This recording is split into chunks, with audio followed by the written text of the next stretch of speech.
মেয়েরা তালাক দিলে স্বামীকে তালাক হবে নাকি হবে? এ প্রশ্ন উত্তর হলো, তালাক মূলত স্বামী দিবে স্ত্রীকে, এটা হলো মূল বিধান।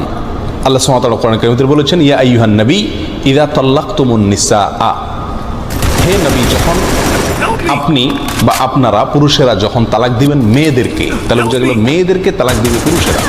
এবং বিভিন্ন সাহাবা ইকরাম থেকে বর্ণিত আছে একটি হাদিস, তারা বলেছেন আত-তালাকু বির-রিজালি ওয়াল ইদ্দাতু বিন-নিসা, তালাক দিবে পুরুষেরা আর ইদ্যত পালন করবে মহিলারা। তাহলে তালাক দিবে মূলত পুরুষেরা, এটা হলো মূল বিধান। এখানে কেউ প্রশ্ন করতে পারেন যে শুধু পুরুষকে কেন তালাকের পাওয়ার দিল, কেন নারী পুরুষ উভয়কে পাওয়ার দেওয়া হলো না, উভয়ের হাতে কেন পাওয়ারটি দেওয়া হয়নি? তার বহু যৌক্তিক ব্যাখ্যা আছে, সেটি ভিন্ন আলোচনার বিষয়। কিন্তু পুরুষের হাতে তালাকের অধিকার ইসলামের শরীয়ত দিয়েছে, এর মানে এই নয় যে একজন মেয়ে তার স্বামী খারাপ হলেও যেহেতু বিবাহ বিচ্ছেদের কোনো ব্যবস্থা বা তালাকের ব্যবস্থা তার হাতে নাই, এই জন্য সে সারা জীবন জুলুমের শিকার হবে, ব্যাপারটি এমন না। কারণ বিবাহ বিচ্ছেদের জন্য তাকে শরীয়ত খোলার ব্যবস্থা রেখেছে, তালাকের বিকল্প, আদালতে শরণাপন্ন হওয়ার ব্যবস্থা রেখেছে, এবং আরেকটি বিষয় রেখেছে যেটাকে বলা হয় তালাকের তাফউইজ।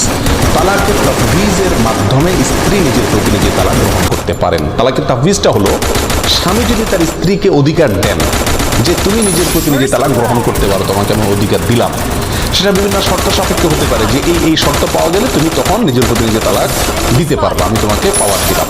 স্ত্রীকে যদি এই তালাক দেওয়ার অধিকার সমর্পণ করে থাকে স্বামী, তখন স্ত্রী ওই তালাকের পাওয়ারটা ব্যবহার করে বিবাহ বিচ্ছেদ ঘটাইতে পারেন, সে উদ্যোগ নিতে পারেন। আমাদের দেশে প্রচলিত বিবাহের যে কাবিননামা আছে, সেই কাবিননামায় একটা পয়েন্ট আছে, যে পয়েন্টে রীতিমতো লেখা আছে, স্বামী যদি তার স্ত্রীকে নিয়ম মতো ভরণ পোষণ না দেন, শারীরিকভাবে টর্চার করেন, জুলুম করেন এবং এই কাজ করেন, তখন স্ত্রী নিজের প্রতি নিজে তালাক গ্রহণ করতে পারবেন। তাহলে মেয়েরা তালাকের উদ্যোগ নিতে পারে, বিবাহ বিচ্ছেদের উদ্যোগ নিতে পারে, শর্ত হলো স্বামী যদি তাকে তালাকের অধিকার দিয়ে থাকে।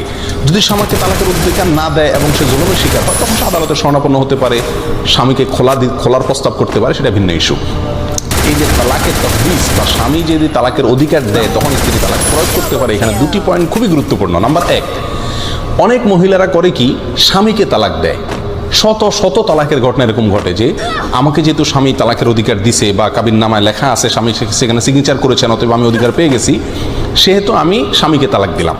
কিয়ামত পর্যন্ত যদি স্ত্রী স্বামীকে তালাক দেয় তাহলে কি হবে না? তালাক হবে না, কারণ তালাক পতিত হওয়ার পাত্র স্বামী নন, তালাক পতিত হওয়ার পাত্র হলেন স্ত্রী। অতএব স্ত্রী যদি বলেন আমি তালাক গ্রহণ করলাম, তখন তালাক পতিত হবে। যদি স্বামীকে তালাক দিলাম বলে তাহলে কি হবে না? তালাক হবে না। এক।